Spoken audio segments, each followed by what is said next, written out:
Welcome everybody back to A Convo with today.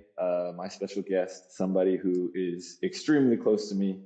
I owe a large part of my career as a professional basketball player to this man, my longtime agent, been with me from day one, Roger Montgomery, hailing from the beautiful San Antonio, Texas. Thanks for coming on and being a part of this.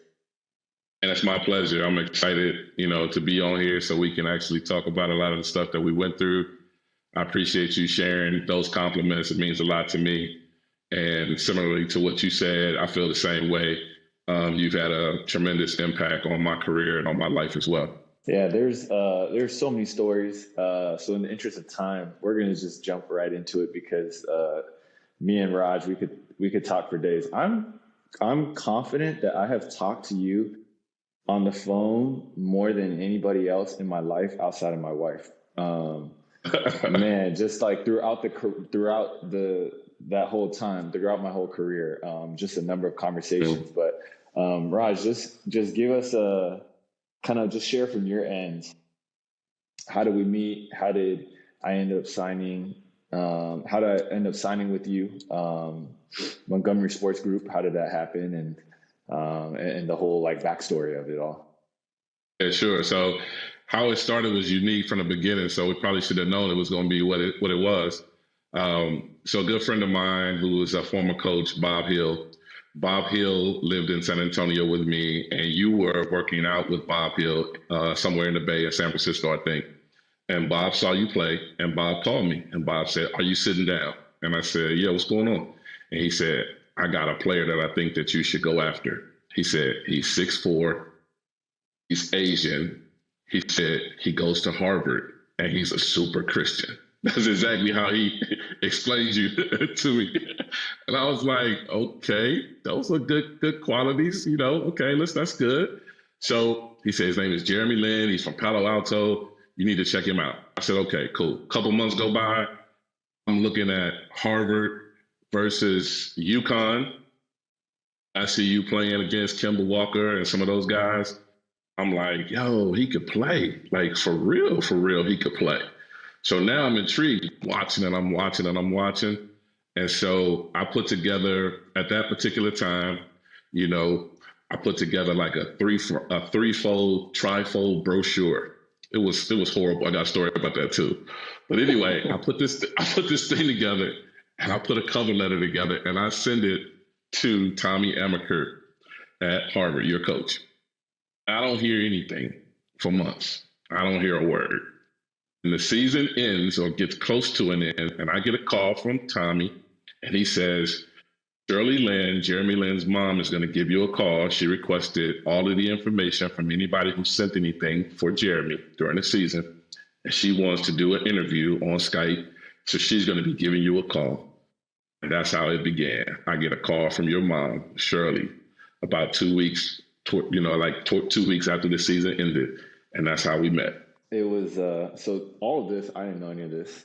This is all going behind the scenes. Everybody wanted me to focus on the Harvard season. Then they wanted me to focus on, kind of the NBA draft process. But that, as that's going on, all of a sudden, Portsmouth Invitational is where we officially met at a fine establishment of a restaurant. I'll let you take it from here. Yeah, so we get to Portsmouth, you get your invite. So I'm excited. I said, let me get up here, let me see, what's going on. And we do our meeting, and we're meeting at this fine establishment that you mentioned called Denny's. I'm doing an agent meeting at Denny's, yo. So I'm suited the whole nine by myself.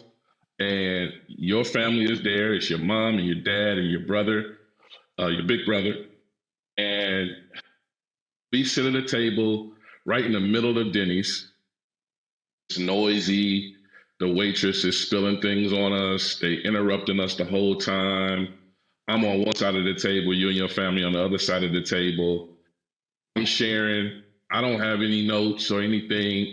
I'm prepared, but I'm just sharing from my heart. And it's not going good as far as I can tell. And your mom is looking at me like, hurry up. That's the thought that I had. Your brother is a great poker player. He's just kind of staring, I'm just like, okay, I'm not sure if I'm connecting. And then you're kind of looking like 50-50 in the middle, like, that's interesting, but, I need to hear more. Anyway, I get done with the meeting and you guys leave and I'm standing in the lobby waiting for a ride to get back to the hotel. And I'm thinking to myself, man, I just blew it. Like, that was horrible. Like, that's one of my worst meetings. Why did I even pick this place? Like, we get back to Portsmouth and I'm watching you play and you aren't playing great. You're playing hard. You always played hard, but you're not playing great. You're playing indecisive. I can honestly say there was a move inside of my heart that I was like, yo, this guy has something special.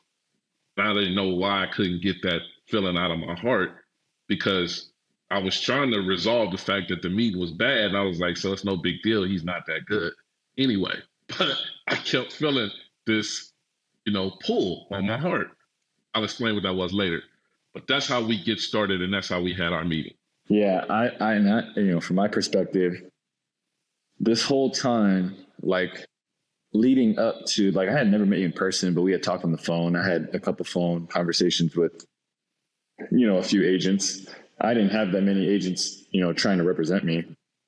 So I had, not that many phone conversations, but you were the one through the phone where I was like, okay, I connect with him the most.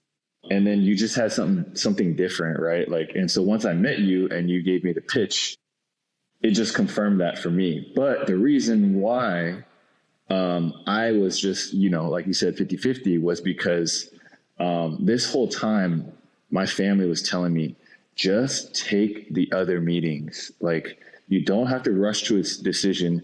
Just take the other meetings and hear what everybody has to say. That's actually great advice. It's very sound advice.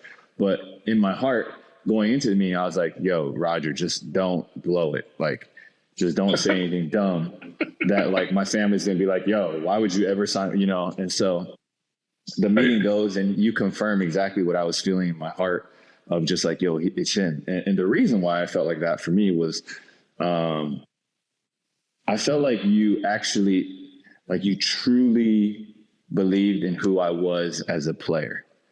And I felt like the way that you were able to speak into that, which is like, this is a crazy gift you have. I've said this to you so many times. It's like your ability to connect relationally with players, and to be able to almost, like, you knew, like, and I'll touch on this later in the podcast, but you knew what I was thinking and what I was going through from, like, very nuanced, like, micro observations, even through a TV screen. And then you would and later in my career, you would text me like, yo, you remember when this happened? I saw this. This is exactly what you're thinking. I'm like, dang, how does this guy know me? So it felt like that from the jump. Like, dude, you know what I'm, like, the internal battles I'm facing, and you know what I'm thinking, and my fears and my doubts and all these different things.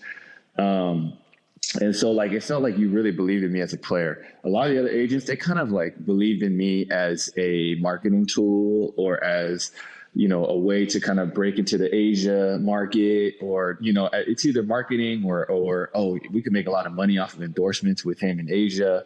Or it just didn't feel like they really, like, believed in me as a player. It was just like some, powerful agents who had a long clientele of clients, very established clients, all stars in the NBA and so on and so forth. And I was just like, man, I just feel like I'm like on a chessboard, I feel like I'm a pawn to them. And, like, if I'm, like, really not playing well, like, it's just like, all right, well, get them off the board. And so that was what I was thinking on my end. And so you want to add on? No, I do. I think that's really, you nail it right there. And it's really cool to hear that, because that's exactly where I was. Because when I first saw you play, I was excited and intrigued about the basketball piece. I never really got caught into the, marketing piece and what have you. I was just really focused on that. And you're right, like, the innate gift that I've been blessed with to be able to have that, comes across. We got a chance to really get to know one another.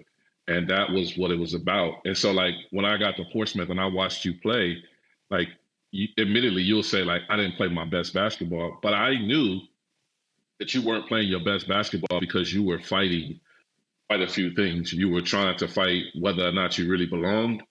You were fighting like, I really want to showcase that I'm really good, because you really do believe you're good. You always have.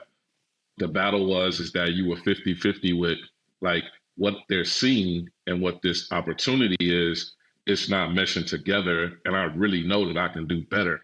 So you were always reaching for doing better, as opposed to sometimes living in the moment and just playing your game. And I could see that. And so I was able to see that. And that was why I was excited to really represent you, because I have kind of felt that way about myself a lot of times, underdog, the person who could do so much more, but just needs somebody to kind of push me and help me bring that out. And so that's what I wanted to do. So I'll fast forward to when Portsmouth was over. I'm at the airport heading back home. And I remember, like it was yesterday, I was on a connection, Norfolk to Atlanta. And I was in the Atlanta airport, and I get a call, and it's you. And I'm like, oh, wow. So you called me and you kind of said to me, like, I kind of have to get some more options just to fulfill what my, parents are telling me to have other meetings. But I really enjoyed meeting you, and I really feel like we're going to be talking again. You said it somewhat similar to that. And that feeling that I had right there just came over me, and I was like, that's it. We're going to work together. I knew it. I knew it then. You didn't say, I'm going with you. You say, I'm not going with you. But the way you said it was really, like a stamp of approval. So I got on the plane feeling good from Atlanta home, and I felt like I was going to have an opportunity to work with you. Yeah. And, oh, this is so funny just thinking back. It is hilarious, man. So I signed with you. And the first thing I do is I leave school. So I still have 3 months left in school. I don't tell anybody but like my boys. And I'm like, yo, I'm leaving. I'm going to go prepare for the draft. My first flight was to San Antonio, Texas, to go work out with you, and to spend time with you. You buy my plane ticket out there. And it's the first time ever in my life that I sat first class. And I was like, yo, this is what it's like up here? I'm sitting in first class. Ladies bring me slippers. I'm like, yo, they bring you slippers? And she's like, can I get some tea and whatever? I'm like, tea? Like, I've never drank tea in my life. Like, I'm thinking just like some water or whatever. And they got unlimited like sodas and stuff. I'm like, this is crazy. And then, midway through the flight, they bring a hot cookie. And I'm like, they brought me a fresh cookie. So I land, we get to the hotel, you pick me up, you bring me to this hotel room, and you have a pair of Jordans waiting for me. And I remember I was so excited because like growing up, like I couldn't ever get basketball shoes from my parents unless like I had to get like straight A's and I had to wait. And then I had to like be a good kid. And like I would get shoes when like my previous pair of shoes had like holes in them. So when it would rain, like my socks would get wet and my parents would be like, all right, you need new shoes. And so like you gave me a free pair of Jordans. And I remember I was so excited that I started a blog.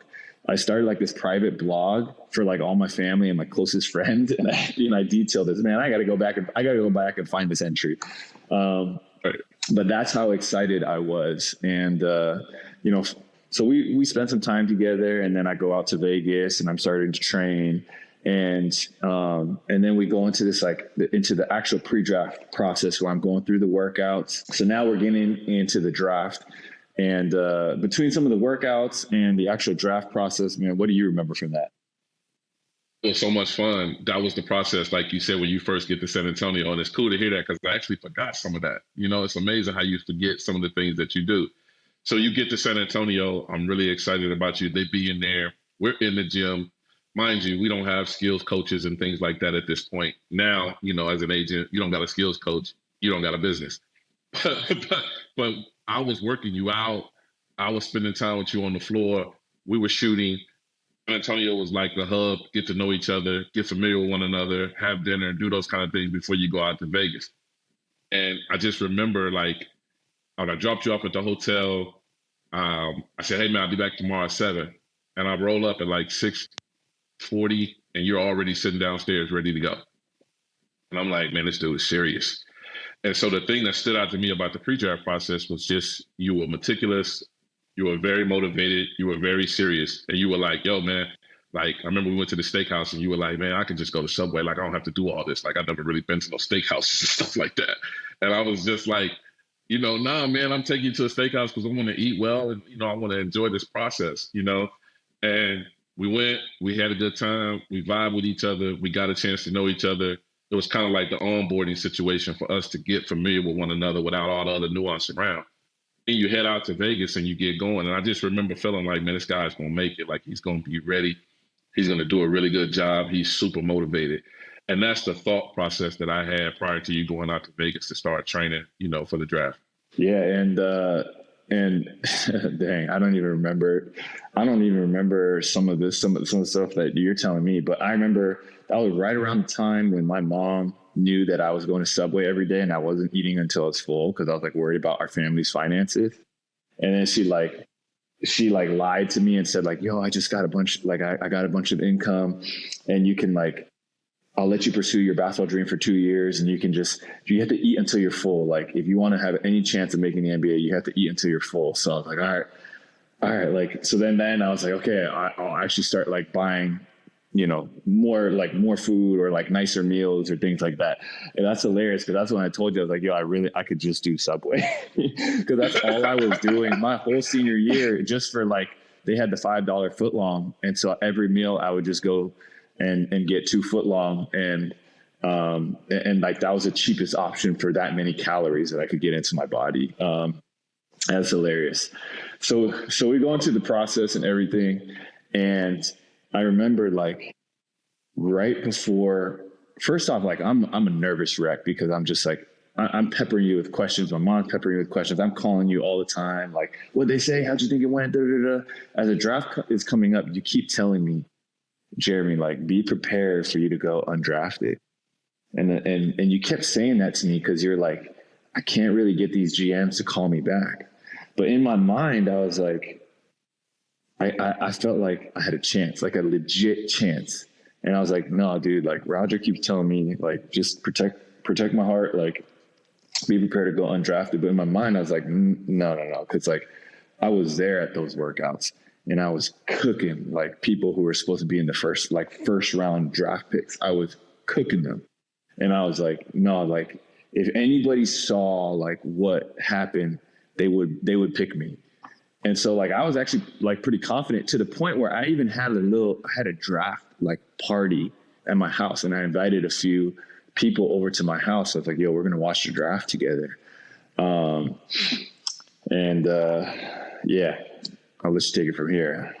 Oh, I will say that you were right. I was protecting your heart because I didn't want you to be crushed because I knew that the battle was going to take place when we got to Vegas and I knew that there was going to be a bigger fight. And privately, I believed that you could get drafted as well, but I didn't really want to say it and then it not happen because I felt like we had so much rapport with one another. There were a lot of things that I would say that you really believed, and I always wanted to be authentic in terms of what I had to say and what the outcome was. And so that was my thing. I just was like, I got to protect him from himself. But there were moments where I would talk to GMs and they would be like, Jeremy was great. He was the fastest guy in the workout. Jeremy made shots. Like, I'm basically saying, so you telling me that Jeremy killed the workout, right? Like, they're like, yeah.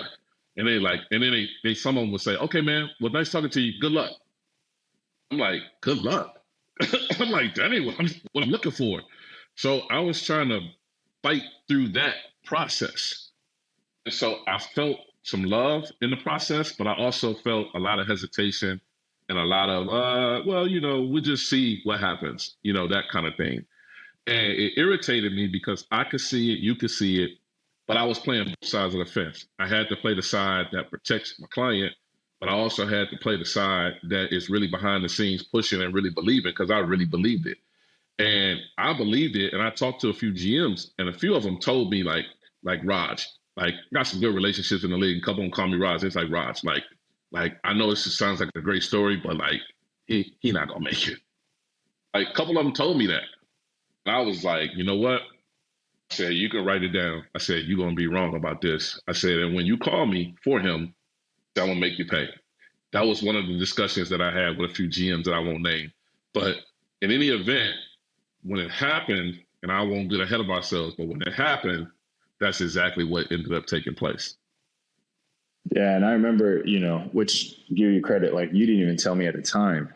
I didn't even know some of these conversations until like a few years later when really it was payday. And you're like, hey, so this GM, a couple of years ago, you remember this, da, da, da, da. And I was like, oh, okay. It's starting to add up now. But I went undrafted and I remember I was pissed.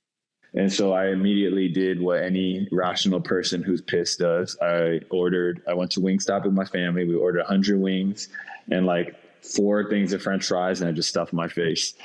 And then this is a crazy thing. And then you were like calm about it. You're like, look, this is what we thought was going to happen. This is, like you said, this is like a battle, but we have not lost the war. I want you to think bigger. And what is bigger is Summer League. And that's what you kept telling me. Summer League. I said, all right, well, shoot, like, let me see what teams I can play for Summer League. I want to go to a good situation. And so you're like, all right, I'll work the phones. And I'm thinking to myself, like, yo, I felt like I almost got drafted.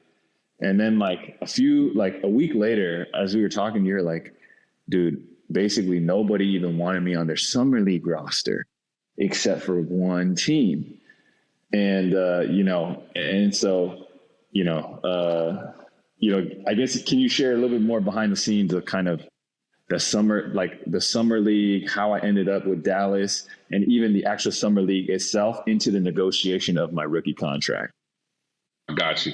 So very interesting how that all played out.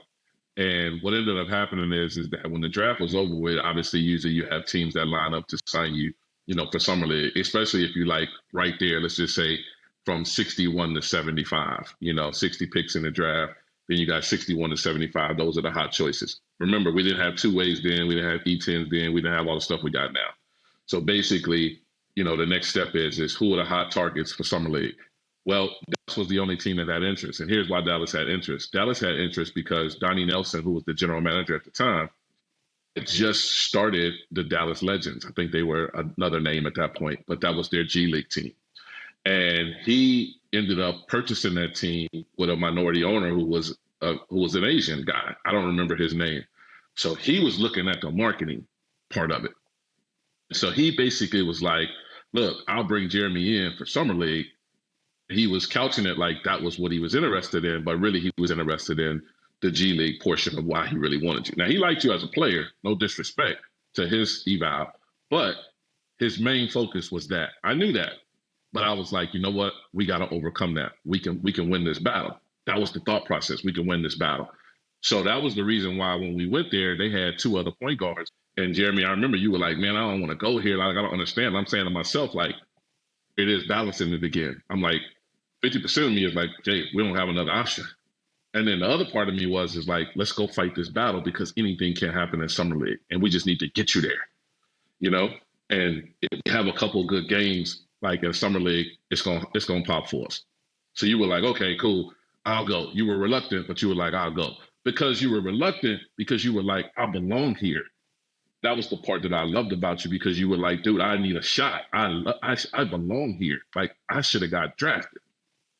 So we get to Summer League. We go with Dallas. They got Roddy Boubois and a few other guys that were ahead of us on the depth chart. Namely Roddy Boubois. He was the guy that was going to like lead them in Summer League at the point guard position.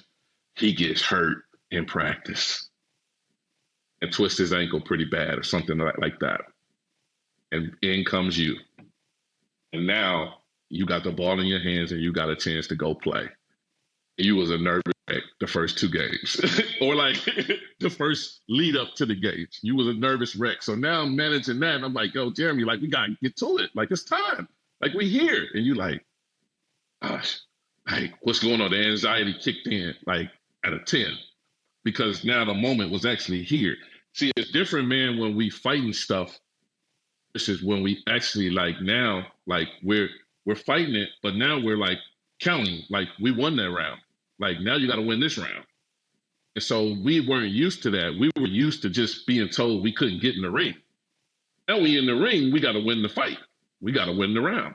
So that's where we were. So I remember summer league is 5 games, and first game I really didn't do much, and you were on me. You were on me, and you were like, if you are going to go and play, like basically, it was just like, if you're going to play not to make mistakes, then you might as well not play. So like, if you really feel like you belong, like go and play like you are the best player on the floor. And so the second game has some, pretty, some good momentum. Keep in mind, like I'm not playing that much because not only did they have Roddy Dubois, who was the prior year's first round pick, so he was a starting point guard. They also just drafted that same class that I was in, Dominique Jones. So their most recent 2 first round picks were the point guard and the shooting guard. So I'm just sitting there coming off the bench playing limited minutes. Second game I do all right. Third game I'm second game I'm like 8 points or something. I don't remember, like 8 to 10 points or whatever. And then the third game is similar. But that fourth game against John Wall was when in that second half, like I just went on a spurt, and that's basically that's what got me on the wall. Like now, when you go to summer league at UNLV, you see my photo on the wall, like because of that game. And I remember like during this process, it was such a mental grind. And I'll never forget, you said to me just so straight up, and that's the one thing that was like why our rapport was so good, was because you always told me how you felt. Like you never backed down from just telling me the truth. And that's what I needed, because I was fighting so many external battles with being from Harvard and being Asian and being undrafted. And there was all of that, which like there's already so many external battles, but I had a whole bunch of internal battles of myself, of imposter syndrome, of all these different things, of just like, can I do it? Do I actually belong? I belong, but like, do I believe it? Like all the way. And so you said to me, you're like, every year in summer league, there's like 3 or 4 players who earn a legit NBA contract from summer league. That's it. He's like, think about how many players are in summer league. Like you got 30 teams, and each roster is 15 players. Like you have 450 players playing in summer league. Only 3 or 4 of them get a contract, like a legit contract, like a guaranteed or a partially guaranteed contract. And he's like, you gotta be one of those 3 or 4. And I was like, all right. And so, you gave me a ton of confidence, and you were on me when I was messing up, and you're giving me advice. And that's the other thing. You hooped yourself. You actually hooped yourself. So when you gave me advice, it wasn't just like some BS advice, like, oh, your stats didn't look good. You were breaking it down. I'm saying like quarter by quarter, possession by possession, like, in this situation, you weren't doing this. In this situation, you did this, and that's exactly what I'm looking for. And so you really like guided me through that process. That John Wall game happened, and the rest was kind of history. And so that's really good, man, to hear that. And it's like the John Wall game was similar to the Linsanity game that we had, when you played against Darren Williams and New Jersey. And that was the game that solidified you to stay in the league, right? The John Wall game was very similar. Let me take you back and see if you remember this. So I had a meeting the day before or the day of the game with Donnie Nelson Jr. We met at like a Marie Callender's off the strip somewhere, and he comes in and he's like, and I love Donnie. Donnie got like charisma, great personality, great dude. He's like, yo, but he'll get you if you're not really sure of yourself. But he's like, yo, I need you to just go in and let's sign this deal with Jeremy for the G League, and it was the D League at that time. And I'm like, so, we're going to hold off and we're going to wait, because everything inside of me was like, nah, Jeremy going to get it done. And so he was like, I think we just need to go ahead and do it. Maybe he had some insight that you were going to get it done too. All said and done, I didn't take his deal, and we waited. And you had John Wall coming up and number 1 pick. And I remember we met that night before the game. And I said, Jeremy, I got a deal for you already. I said, so you just need to go play free. And you were like, what? And I said, I got a deal for you already. Now, the deal I had was the deal that Donnie offered. They didn't go in details on what the deal was. I just told you, I got a deal for you. And you said, okay. And I saw it in your eyes. You were like, okay. I said, so just go relax and go to work. And you did. And I know it was part of the conversation, but the other part that's really more meaningful was that you had that already in your heart. It just came out and you just needed a little confirmation. Sometimes that's really all it takes. And so you ended up doing that and going out there and playing well. And then, of course, right after that game, I had Cleveland, I had Golden State, I had Dallas now, all offering contracts. You were one of those 3 or 4 players. And like, it was probably one of the best feelings ever to be able to accomplish that. And of course, we signed with Golden State. Yeah. And, that kind of leads me to my rookie year. I recently released this thing on social media, and I even mentioned you, which you saw and I told you about pregame anxiety. And anxiety to me, like if there is one word like that could define my rookie season, it would just be anxiety. And it was one of those things where maybe like very like, if you ask me like very like in the clouds, it was like, hey, I'm an NBA player. Like I belong, I'm good enough. Like I kind of knew it like very high up in the air somewhere maybe. But when it came down to like being present and being where I was, which was on the Golden State Warriors and on the floor day to day, I did not believe it yet. I did not believe it all the way yet. Right. And that was interesting because when I was removed from the situation, I knew in my heart, like, yo, I am an NBA player.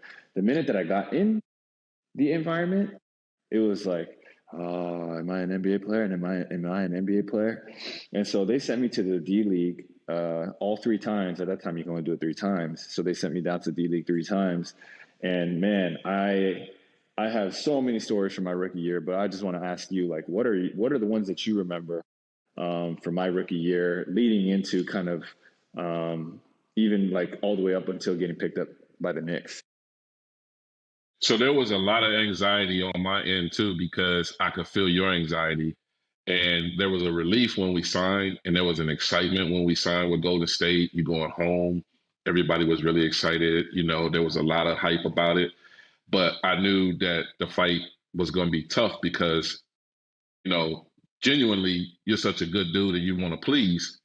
And you had a lot of that anxiety built up in you because you wanted to please and you wanted to prove that this was the right move and that they made the right choice. So we were fighting against that. I felt like there was a lot of anxiety that we had to overcome because you were playing in your backyard. And we didn't necessarily anticipate how difficult that was going to be. Every time you got in a game, it was like you were Rudy, from the movie Rudy. And like everybody had something to say about everything you did, how you went to the bench, how you took your warm up off, everything. So that was a lot of pressure on you to have to deal with that when you really just wanted to go out there and hoop and just play and just show that you belong. So you still had to get a little bit of that out of you. When you went down to Reno to the D League, it would come out. And it would come out really well, and you played well. But here was the challenge that you had in Reno. In Reno, you were like, man, it's kind of a demotion. I really don't want to be down here. I really don't want to get stuck here. And I really don't want to perform bad here because if I do, then it looks like I belong here. So you were battling those things instead of playing. The times that you just played, Coach Musselman would call me, who was your head coach at the time, and he would be like, yo, Jeremy's great. Like, Jeremy is like that. Jeremy's great. So we built you up. We got you on good footing mentally where you needed to be. And by the time the showcase came, you really showcased. Yes, I did showcase. But what I remember were those conversations before the game because I was so nervous, man. I could not play any of my games without like those 1 or 2 hour conversations. I had literally had to talk to you for 1 to 2 hours before every single game. And here I was just spiraling, tunneling through every single, like, all right, so if I don't play well here, or, oh my goodness, so then they brought in Steve Novak, and then they brought in Danny Green, and then in practice, they brought me off the bench, and they put me on the other squad, and like, you had to like listen to me analyze and overanalyze and psychoanalyze and spiral. And then you had to just basically be like, yo, you can do this. And like the biggest, and this was, this is another thing that like is divine, is just like we're value aligned too, in the sense of like we're both believers. And the way that God brought us through, and I think like, correct me if I'm wrong, but me and you both, we know that all of this is a huge miracle. Like everything, the way that it all happened behind the scenes, it was too good to be true. Like not just in the sense of like, oh, that's one coincidence. We're talking like how many coincidences? Like we're talking so many things that have like a less than 1% chance of happening, and all of them happening together for me to have the career I've had and for us to have this story. And so even just like clinging to God in those moments and allowing God to work through my anxiety, and you kind of always bringing me back to scripture and always bringing me back to really just like leaning on God and basically just doing only what I could do, which is preparing as hard as I could, playing as hard as I could, and playing for God. Like those are really the only three things I could do, is prepare, play hard, and do it with the right heart and the right attitude for God. And all of our conversations, man, like, I was having, like, I was shaking, I couldn't eat, I couldn't sleep. Like I was really, really, really going through it. And that's why I said, like, man, the number of hours I spent with you. I mean, I spent 1 to 2 hours before every game. And then after every game, I spent another hour or so with you on the phone too, just breaking down what happened. And that was just our rhythm all rookie year, every game. And so, I mean, that was what I definitely, it definitely put a few of these grays in here. but I can say honestly that it kept me sharp, and it allowed me to have to be as authentic and as on point as I feel like I needed to be for God to be pleased with, how I, carry myself and how I do what I do.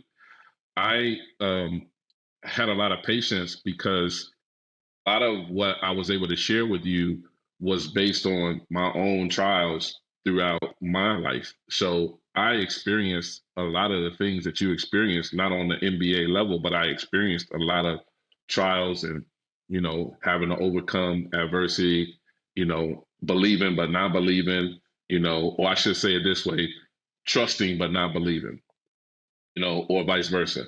Like I never had them all together. I never really believed and trusted at the same time. It would be either I believed it, but then I didn't trust it, or I trusted it, but then I didn't believe it. And that's kind of how your rookie season was. And so I had a lot of patience for you in regard to that. And like I said in the beginning, when we first got started, the reason that I felt like you impacted me as much as I impacted you is because you kept me sharp. You kept me digging, because I knew that before the game, we were going to have to talk for 2 hours. And I had to deliver something that would help you. And I knew after the game, the easy part was watching the basketball because I know hoops and I know, playing and stuff like that. That was the easy part. The difficult part was getting you to be able to merge, the challenges that you were facing internally, and allowing those challenges to be able to not be a challenge when you get on the floor. And I could see it. There'd be times when you play and I'm like, he's thinking about this challenge right now. He's worried about something right now. He's not playing. I could see it in your jumper. I could see it when you went to the hole. I could see it when you passed the ball, when you passed up a shot. Those were times. And then I would mark those times down, and then I'd share with you later, and those things would lift you up. And slowly but surely, you start coming out of it. But then as soon as you leave the D League and then you go back to, Golden State, you'd be like, uh-oh, I'm back in the show now. And so I'd be lying if I said I'll catch the ball and then not shoot. I wouldn't shoot a 3-pointer, or if I shot it, I would airball it, and then you'd be like, "Hey man, yeah, I remember this." I'd be like, "Yo, bro, like, what you doing? You know what I'm saying? Like, what are you doing?" And you'd be like, "Dude, I'm trying. I'm this, I'm that." And I'm like, "Look, man, there were some times where I would just like get on you, and then there were some times where I would encourage you because we had such a rapport that I had a pulse for sometimes what you really needed at that particular time. Mind you, now I had 5 other clients when I signed you. And a lot of those guys had similar issues as well. They were good NBA players and they were establishing themselves. But there was just a uniqueness and a bond that you and I had because we would kind of minister to each other, even though sometimes you felt like I was just ministering to you, but we kind of ministered to each other. And so that's what made it really sweet. And then fast forward, you get cut from Golden State, and now we back on the wheel again. Now we're in Houston, San Antonio. We're talking about, when you came to San Antonio to play, we're talking about what's going to happen there. And then the Knicks, and then we roll right into Linsanity. Yeah, I mean, but even in Houston, when I got cut from the Warriors, I got picked up from Houston. I was a fifth string point guard. They had so many point guards, and they had like Rubio and Johnny Flynn and Goran Dragic and so on and so forth. And I cleared out my locker. I took everything out. I emptied my shoes, everything. I emptied it into one bag. I took it with me. I went back to the hotel. I called you. I said, Raj, tell him to cut me. And you gave me this long conversation, and you're like, I need you to take your stuff, and I need you to go to practice tonight. It was 2 days at the time. They're like, I'm not letting you do this. And I was like, oh my goodness. I mean, it was like that type of stuff where like, the stories that we have. But, fast forward, kind of give us your take on that breakout game, February 4th against the New Jersey Nets. We played the night. It was the third game in a back-to-back. The first game of the back-to-back I didn't play. The second game of the back-to-back was at Boston, and I did a whole lot of nothing. And then we came, we got back to New York hella late at night. And then, I slept on Landry Field's couch. And then you called me the day of that breakout game. Yes. And I said to you that day, I said, Jeremy, we got to go out swinging. Go down. If we're going to go down, let's go down swinging. Let's play Jeremy Lin basketball. We know what you could do. And, if you don't do it, this is going to be it. It's over. I'm not even going to sugarcoat it. You got to play well here because the schedule, obviously, there are no more games and opportunities between now and the cut down date. So thank God we had a back-to-back-to-back. I think, Jeremy, that was the first time in the NBA they did that. Because if we hadn't had that back-to-back-to-back, we would have been out. Because you went back to Boston. I thought that might be the game. You was back at school at Harvard, back in your hometown, college town, and you wanted to play well. I think Tommy came to that game. You didn't play well. You turned the ball over. You just didn't look yourself. The whole thing with you was you needed to be free. So when we got back, I called you. We had that discussion. And I remember kind of briefly, you didn't say much. You just listened. Sometimes you would ask questions, but this time you just listened. And I remember when we got off the phone, I said, he has it. I think he got it. He's going to play well tonight. So I was glued to the TV. And initially, when you went to the scores table, you ran to the scores table. And I said, he about to do it. He ready. I really did. I said, he about to do it. When you did, if you could have saw me in my living room, it was everything that we had built up in us and everything that we worked for was coming to fruition. At that point, I was like, I knew you couldn't get cut because you played too well, but I was like, if he gets cut, I'm cool with it. Because, we good. He proved that he could do it, and he knows that he could do it now. And then you went on a tear that everybody in the world knows about today. And it was a proud moment. It was a great moment. It was a combination of feeling like you put in a lot of work. You sacrificed. We had all these moments where we were down and we felt like we were just out. The cards were against us. And for you to come out and play like that, man, it was validation. It was confirmation. It was trusting that God was on our side. It was seeing it happen in real life, not having to have a consolation prize. It was the real prize. Yeah. Yeah. I mean, what is, I guess, what's one thing that you remember from that Linsanity stretch, or even that season with the Knicks? What do you remember from that now, looking back, 12 years later? Yeah. I can tell you that the Linsanity stretch was awesome to experience and probably the hardest part of my career. And it was hard because we both lives changed overnight. and I didn't know what to anticipate. There was no handbook for that. The thing that I remember the most about Linsanity is that I was dizzy most of the time going through Linsanity. When I came to the games, I'm talking physically dizzy a lot of times when I was in the arena. I didn't feel good until I left the arena a lot of times. Now people would say, well, why would that be the case? Like, that was a good moment. Like, it was a great moment, but man, it was crazy because everybody was trying to eat off of you. Everybody was trying to tell us what to do. You know, they looked at me like he a lame duck agent, like he ain't never had nobody this big before. So everybody was like, they gonna take Jeremy from him. You know, so I battled like all that stuff. I enjoy watching you play. I did not enjoy Linsanity. What the other part of Linsanity was, but I enjoy watching you play. And the thing that I remember the most was that I kept saying, like, man, what was inside of him? Look how free he is. And it sparked me to want to be free too, because there were some areas in my life where I wasn't totally free, even though I was having some success. And it made me want to be free as well. So that was the thing that it really did for me. But the basketball wise, like, I was going crazy. I was like, Jeremy giving them work. Like the Dallas game, people don't talk about that game much, but I was at that game. Like, I was sitting courtside, like, you was hooping. I was like, yeah, it's going down. But then after the game, the way they had it set up, they would do a press conference for you. I go to the back, they take you out the back door, you be gone, and I'll be sitting there waiting. I'm like, where's Jeremy? No, he gone. And I'm like, what?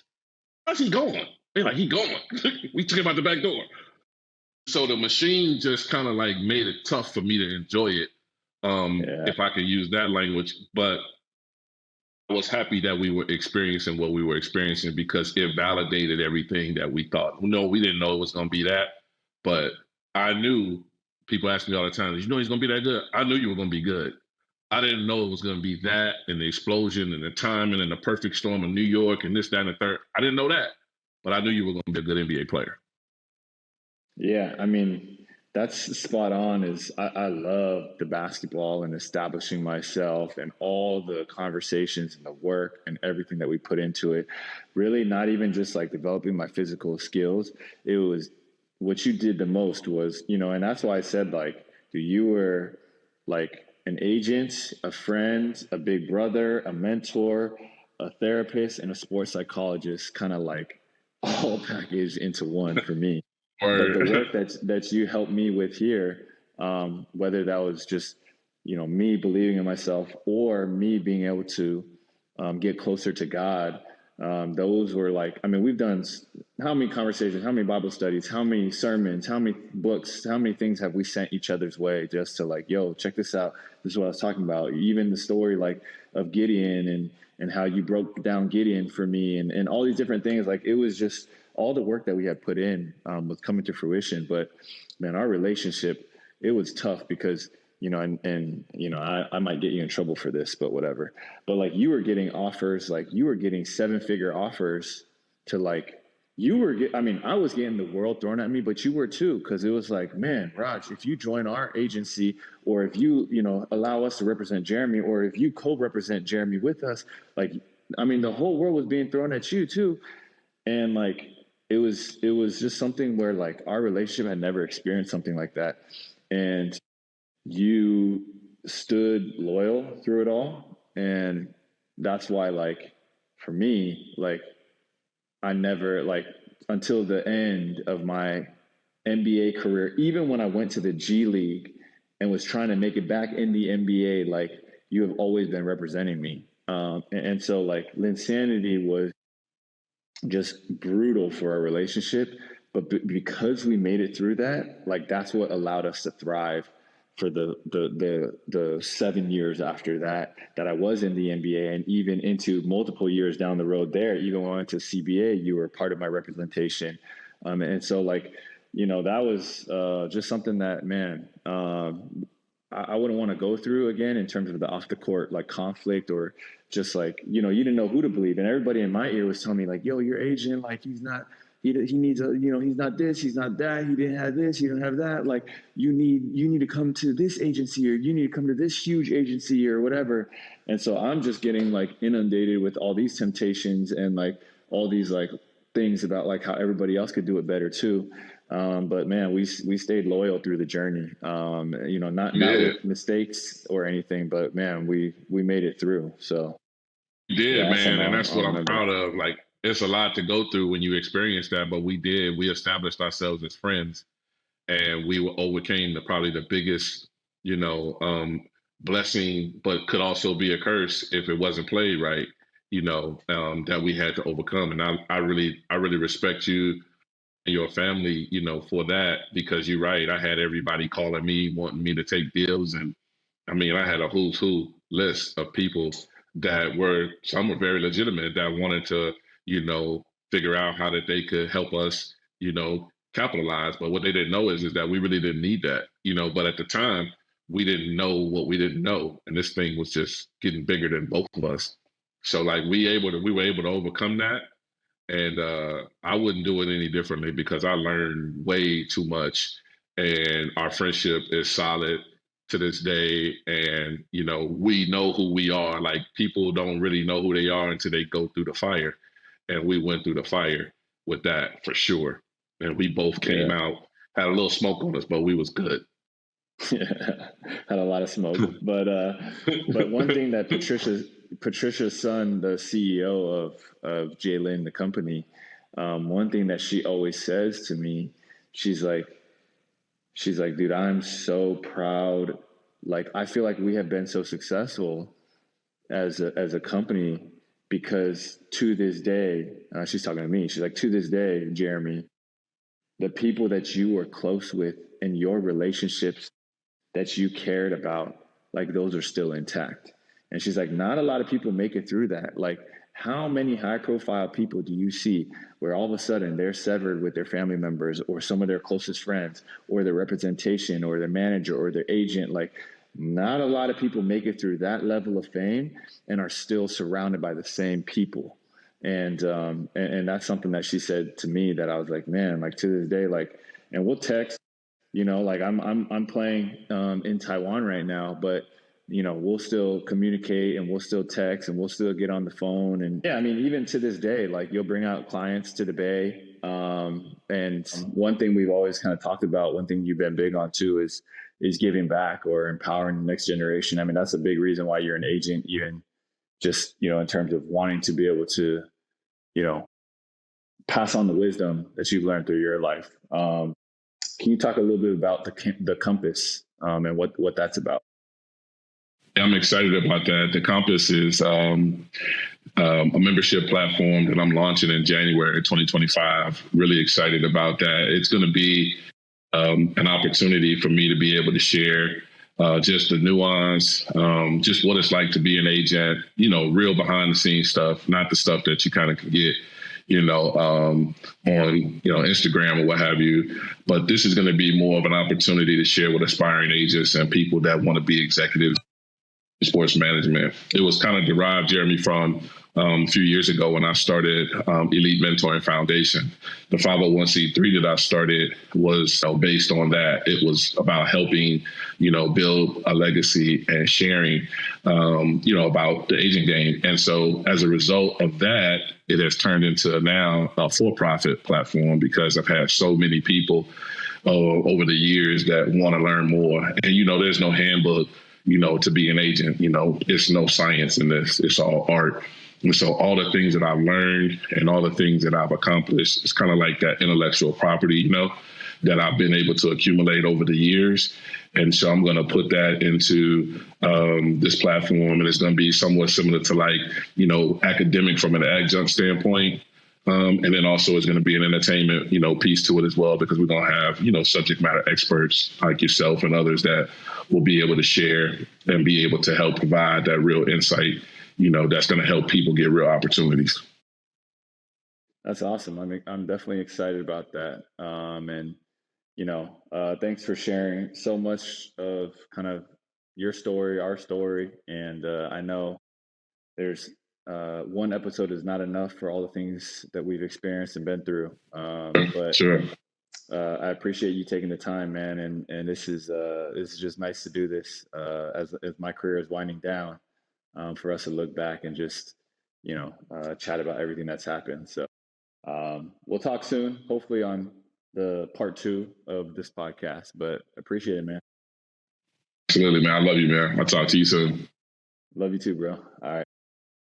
Just had a great conversation with my longtime agent, and Roger has taught me so much as I kind of reflect back on it. One thing that Roger, really always tried to preach to me was just enjoy the journey. You'll always have a destination of where you want to get to. Everybody's going to have probably some goals or things that they want to accomplish.